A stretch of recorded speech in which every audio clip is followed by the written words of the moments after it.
ಎಫೆಸಿ ಪತ್ರಿಕೆ 1ನೇ ಅಧ್ಯಾಯ 5ನೇ ವಚನ. ಆತನು ತನ್ನ ಕೃಪೆಯನ್ನು ಪ್ರಖ್ಯಾತಿಗೆ ತರಬೇಕೆಂದು ನಮ್ಮನ್ನು ಯೇಸು ಕ್ರಿಸ್ತನ ಮೂಲಕ ತನ್ನ ಪುತ್ರರನ್ನಾಗಿ ಸ್ವೀಕರಿಸುವುದಕ್ಕೆ ದಯಾಪೂರ್ವಕವಾದ ತನ್ನ ಚಿತ್ತಾನುಸಾರವಾಗಿ ಮೊದಲೇ ಸಂಕಲ್ಪ ಮಾಡಿದನು. ಯಾಕೆ ದೇವ್ರು ನಮ್ಮನ್ನು ಸಂಕಲ್ಪಿಸಿದನ, ತನ್ನ ಪುತ್ರರಾಗಿ ನಮ್ಮನ್ನು ಸ್ವೀಕರಿಸಿದನಂದ್ರೆ ತನ್ನ ಕೃಪೆಯನ್ನು ಪ್ರಖ್ಯಾತಿಗೆ ತರಬೇಕಂತ ಹೇಳಿ, ತನ್ನ ನಾಮನ ಮಹಿಮೆ ಪಡಿಸ್ಕೋಬೇಕಂತ ಹೇಳಿ.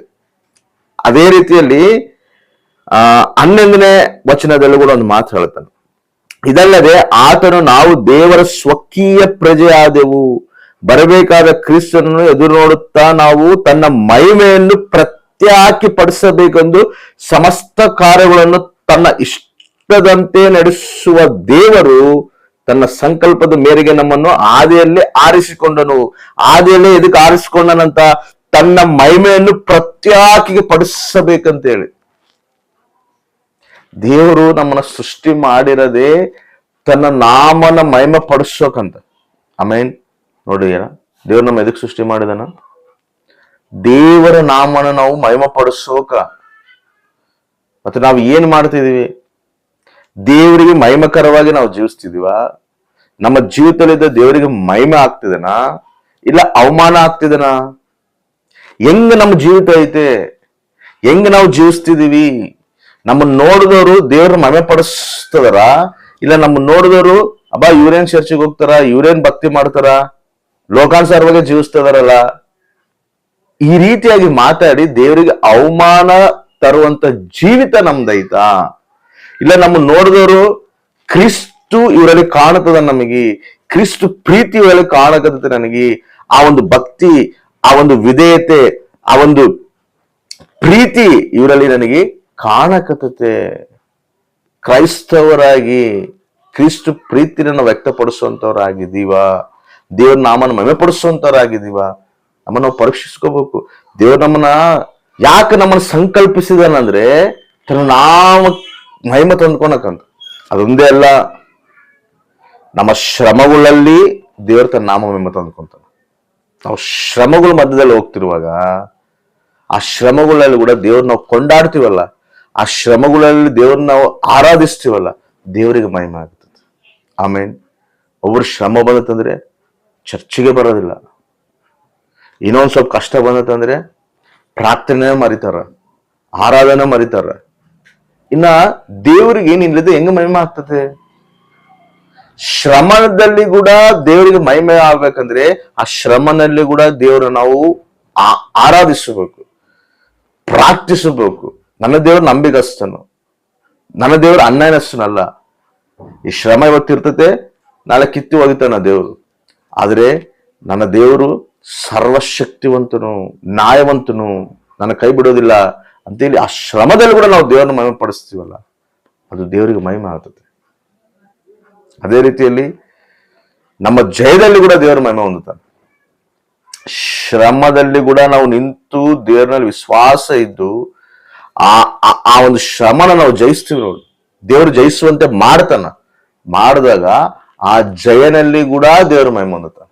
ಆಮೇನ್. ಅಂತಾರಲ್ಲ ಎಲ್ಲರೂ, ಬಾ ಒಂದ್ ಟೈಮಲ್ಲಿ ಹೆಂಗಿದ್ರಪ್ಪ ಇವರು, ದೇವ್ರು ಇವ್ರು ಎಷ್ಟು ಆಶೀರ್ವದಿಸ್ತಾನ, ಎಷ್ಟು ಉನ್ನತವಾಗಿ ದೇವ್ರು ಇವ್ರನ್ನ ಆಶೀರ್ವದಿಸ್ತಾನ. ಅವಾಗ ಯಾರಿಗೆ ಮಹಿಮೆ? ದೇವರಿಗೆ ಮಹಿಮೆ. ನಮ್ಮ ಶ್ರಮದಲ್ಲಿ ದೇವ್ರ ಮಹಿಮೆ ಹೊಂದುತ್ತಾನ, ನಮ್ಮ ಜಯದಲ್ಲಿ ದೇವ್ರ ಮಹಿಮೆ ಹೊಂದುತ್ತಾನ. ಅದೇ ರೀತಿಯಲ್ಲಿ ರಕ್ಷಣದಲ್ಲಿ ಕೂಡ ದೇವ್ರ ಮಹಿಮೆ ಹೊಂದುತ್ತಾನ. ಅನೇಕರನ್ನ ರಕ್ಷಣದಲ್ಲಿ ನಡೆಸಬೇಕು. ನಾವು ರಕ್ಷಣೆ ಹೊಂದ್ರೆ ಸಾಕಾಗಲ್ಲ, ನಮ್ಮ ಕುಟುಂಬ ಒಂದೇ ರಕ್ಷಣೆ ಹೊಂದ್ರೆ ಸಾಕಲ್ಲ, ನಮ್ಮ ಬಂಧುಗಳು ರಕ್ಷಣೆ ಹೊಂದಬೇಕು, ನಮ್ಮ ಸುತ್ತಮುತ್ತಿರೋ ಪ್ರಾಂತ ಪ್ರಜೆಗಳು ರಕ್ಷಣೆ ಹೊಂದಬೇಕು, ನಮ್ಮ ಊರವ್ರ ರಕ್ಷಣೆ ಹೊಂದಬೇಕು. ಆ ಭಾರ ನಮ್ಮಲ್ಲಿ ಇರಬೇಕು. ರಕ್ಷಣದಲ್ಲಿ ಕೂಡ ದೇವರು ಮಹಿಮೆ ಹೊಂದುತ್ತಾನೆ. ಅದೇ ರೀತಿಯಲ್ಲಿ ನಮ್ಮ ಶತ್ರುಗಳನ್ನ ಹತಮಾರಿಸಿ, ನಮಗೆ ಯಾರು ಶತ್ರು ಇರ್ತಾರೋ, ನಮಗೆ ಯಾರು ವಿರೋಧಿ ಇರ್ತಾರೋ ಅವ್ರನ್ನ ದೇವ್ರು ನಮ್ಮ ಪಕ್ಷ ಇದ್ದು ಅವ್ರನ್ನ ದೇವರು ಅವ್ರ ಜೀವಿತಗಳು ದೇವ್ರ ಪಾದ ತಲೆ ಬರ್ಬೇಕಂಗ ಮಾಡ್ತಾನೆ. ನಮ್ಗೆ ಯಾರು ಮಾತಾಡಿರ್ತಾರೋ ಅವರೇ ನಮ್ಮ ಬಗ್ಗೆ ಅನೇಕರಿಗೆ ದೇವರಿಗೆ ಮಹಿಮಕರವಾಗಿ ಮಾತಾಡಂಗ್ ಮಾಡ್ತಾನ. ನಮ್ಮನ್ನ ಹೀನಾಯವಾಗಿ ಮಾತಾಡಿರ್ಬೋದು, ನಮ್ಮ ನಾಶನ ಕೊಡ್ತಿರ್ಬೋದು. ಹೆಂಗಾದ್ರೂ ಮಾಡಿ ಇವ್ರನ್ನ ನಾಶನ ಪಡಿಸ್ಬೇಕು, ಹೆಂಗಾದ್ರೂ ಮಾಡಿ ಇವ್ರನ್ನ ಕೀಡು ಮಾಡಬೇಕು, ಇಲ್ಲಾಂದ್ರೆ ಮಾಡಿಲ್ಲ ಅಂದ್ರೂ ಕೂಡ ಕೀಡು ಯಾವಾಗ ಆಗ್ತತೋ ಇವ್ರಿಗೆ, ಯಾವಾಗ ಇವ್ರಿಗೆ ಕೆಟ್ಟದಾಗ್ತತೋ ಅನ್ನೋ ಕಾಯರು ಕೂಡ ಇರ್ತಾರ. ಈ ಶತ್ರುಗಳೂ ಇರ್ತಾರ. ಇನ್ನೊಬ್ರಿಗೆ ಕೀಡಾಗುತ್ತೆ ಅಂದ್ರೆ ಸಮಾಧಾನ ಇರುತ್ತೆ, ಹಬ್ಬ ಆಯ್ತಾ, ಚೆನ್ನಾಗಿ ನಿದ್ದೆ ಮಾಡ್ತಾರ. ಒಬ್ರು ಬೇಯಿಸಿದಾರೆ ಅಂದ್ರೆ ನಿದ್ದೆನೂ ಕೂಡ ಬರೋದಿಲ್ಲ. ಈ ತರ ಶತ್ರುಗಳು ಕೂಡ ಇರ್ತಾರ. ಈ ತರ ಶತ್ರುಗಳ ದೇವ್ರು ಹತ ಮಾರಿಸ್ತೀನಿ ಅಂತ ಹೇಳ್ತಾನೆ. ಫರೋ ಏನ್ ಮಾಡ್ತಾನ, ಇಸ್ರಾಯೇಲ್ ಪ್ರಜೆಗಳನ್ನ ನಾಶನ ಕೊಡ್ತಾನ. ದೇವ್ರ ಅವ್ರನ್ನ ಬಿಡುಗಡೆ ಮಾಡಿ ಕರ್ಕೊಂಬ ಮೋಶೆ ಅಂತ ಹೇಳಿದ್ರೆ ಫರೋ ಏನ್ ಮಾಡ್ತಾನ, ಅವ್ರನ್ನ ಬಿಡೋದಿಲ್ಲ. ಅದಕ್ಕೆ ದೇವ್ರ ಏನ್ ಹೇಳ್ತಾನೆ ಗೊತ್ತಾ, ಫರೋ ನಿನ್ನ ನಾಶನ ಮಾಡಿ ನನ್ನ ನಾಮನ ಮಹಿಮೆ ಪಡಿಸ್ಕೊಂತೀನಿ ಅಂತ ಹೇಳ್ತಾನ. ನೋಡಿ ರೋಮಪತ್ರಿಕೆ 9ನೇ ಅಧ್ಯಾಯ 17ನೇ ವಚನ. ದೇವರು ಫರೋನನ್ನು ಕುರಿತು, ನಾನು ನಿನ್ನಲ್ಲಿ ನನ್ನ ಶಕ್ತಿಯನ್ನು ತೋರಿಸಿ ನನ್ನ ಹೆಸರನ್ನು ಲೋಕದಲ್ಲೆಲ್ಲ ಪ್ರಖ್ಯಾತಪಡಿಸಬೇಕೆಂದು ಉದ್ದೇಶದಿಂದ ನಿನ್ನನ್ನು ಉನ್ನತ ಸ್ಥಾನಕ್ಕೆ ತಂದಿದ್ದೇನೆ. ಈ ಫರೋನ ದೇವರು ಎದಕ್ಕೆ ಉನ್ನತ ಸ್ಥಾನಕ್ಕೆ ತಂದನ? ಉನ್ನತ ಸ್ಥಾನಕ್ಕೆ ತಂದ, ಉನ್ನತ ಸ್ಥಾನದಾಗ ಇಡಕಲ್ಲ, ಆ ಉನ್ನತ ಸ್ಥಾನಕ್ಕೆ ತಂದು ಇಸ್ರಾಯೇಲ್ ಪ್ರಜೆಗಳ ಪಕ್ಷ ದೇವ್ರು ನಿಂತು ಈ ಫರೋ ಸೈನ್ಯನ ಸರ್ವನಾಶನ ಮಾಡ್ತಾನ. ಆಮೇನ್. ಅವಾಗ ಸುತ್ತಮುತ್ತಿರೋ ದೇಶಗಳು, ಸುತ್ತಮುತ್ತಿರೋ ಪ್ರಾಂತಗಳೆಲ್ಲರೂ ಇಸ್ರಾಯೇಲ್ ದೇವರು ಸರ್ವಶಕ್ತನಾದ ದೇವರು ಅಂತ ಹೇಳಿ ಹೇಳ್ಕೋಬೇಕು. ಆಮೇನ್, ಹಲ್ಲೆಲೂಯಾ. ಆ ರೀತಿಯಾಗಿ ಮಾಡ್ತಾನ ದೇವರು. ನಮ್ಗೆ ಯಾರೇ ಶತ್ರು ಇರಲಿ, ನಮಗೆ ಎಷ್ಟೇ ವೈರಿಗಳಿರಲಿ, ದೇವರು ನಮ್ಮ ಪಕ್ಷ ಅದಾನ. ಆ ಶತ್ರುಗಳನ್ನ ಹತಮಾರಿಸಿ ತನ್ನ ನಾಮನ ಮೇಲೆ ಪಡಿಸ್ಕೊಂತಾರೆ. ಅದೇ ರೀತಿಯಲ್ಲಿ ನಮ್ಮ ಈ ಒಂದು ಸಮಸ್ಯೆಗಳು, ಭಯಂಕರವಾದ ಪರಿಸ್ಥಿತಿಗಳು, ಕೆಟ್ಟ ಜೀವಿತ, ಪಾಪ ಜೀವಿತ, ಇವೆಲ್ಲದರಿಂದ ನಮ್ಮನ್ನು ಹೊರಗೆ ತಂದು ಒಂದು ಉನ್ನತವಾದ ಜೀವಿತವು, ಒಂದು ಪರಿಶುದ್ಧವಾದ ಜೀವಿತವು, ಒಂದು ಪವಿತ್ರವಾದ ಜೀವಿತವು ದೇವರು ನಮಗೆ ಕೊಟ್ಟು ಆ ಪವಿತ್ರ ಮಾರ್ಗದಲ್ಲಿ ದೇವರು ನಮ್ಮನ್ನು ನಡೆಸ್ತಾನಲ್ಲ, ಅದು ಕೂಡ ದೇವರು ಮಹಿಮೆ ತಂದ್ಕೊಂತಾನ. ಒಂದು ಟೈಮಲ್ಲಿ ಹೆಂಗಿದ್ದ ಬ್ರದರ್ ಇವನು, ಇವ್ರ ಮನೆಯವರು ಇವನು ಸೇರ್ತಿದ್ದಿಲ್ಲ, ಇವ್ರ ಬಂಧುಗಳೇ ಇವ್ರನ್ನ ಸೇರ್ತಿದ್ದಿಲ್ಲ.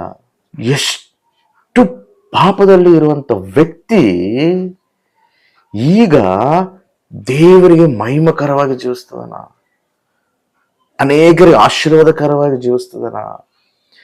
ಈ ಒಂದು ಮಾರ್ಪು ಎಲ್ಲಿಂದ ಬಂದದಪ್ಪ ಅಂತ ಹೇಳಿದ್ರೆ ದೇವರಿಂದ ಬಂದತೆ. ಅದು ಕೂಡ ದೇವರಿಗೆ ಮಹಿಮ ಆಗ್ತದೆ.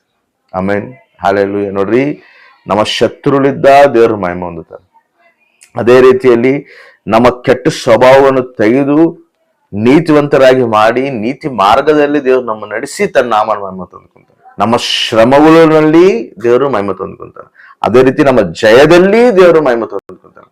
ನಮ್ಮ ರಕ್ಷಣದಲ್ಲಿ ಕೂಡ ದೇವರು ಮಹಿಮೆ ತಂದುಕೊಂತಾರೆ. ಅದಕ್ಕೆ ನಾವು ಶ್ರಮದಲ್ಲೋ ಬಾಧೆಗಳಲ್ಲೋ ಕೃಂಗಿ ಹೋಗುವಂತವ್ರಾಗಿರಬಾರ್ದು. ನಾವು ಯಾವಾಗ್ಲೂ ದೇವ್ರ ಮಹಿಮೆ ಪಡಿಸುವಂತವ್ರಾಗಿರ್ಬೇಕು. ನಮ್ಮನ್ನ ದೇವರು ಆರಿಸ್ಕೊಂಡಿರೋದಕ್ಕೆ ಯಾವ್ದಕ್ಕೆ ಆರಿಸ್ಕೊಂಡನಂತ, ನಮ್ಮನ್ನ ತನ್ನ ನಾಮನ ಪ್ರತ್ಯಾಕಕ್ಕೆ ತರಬೇಕಂತೇಳಿ, ತನ್ನ ನಾಮನ ಮಹಿಮೆ ಪಡಿಸ್ಕೋಬೇಕಂತೇಳಿ, ಮತ್ತೆ ನಮ್ಮ ಜೀವಿತವೆಲ್ಲವೂ ತನ್ನ ನಾಮದ ಮಹಿಮಕರವಾಗಿಯೇ ನಾವು ನಡಿಬೇಕು, ತನ್ನ ನಾಮದ ಮಹಿಮಕರವಾಗಿಯೇ ನಾವು ಜೀವಿಸಬೇಕು. ಅದೇ ನಾವು ದೇವ್ರ ಚಿತ್ತಾನುಸಾರ ನಡೆಯೋದು.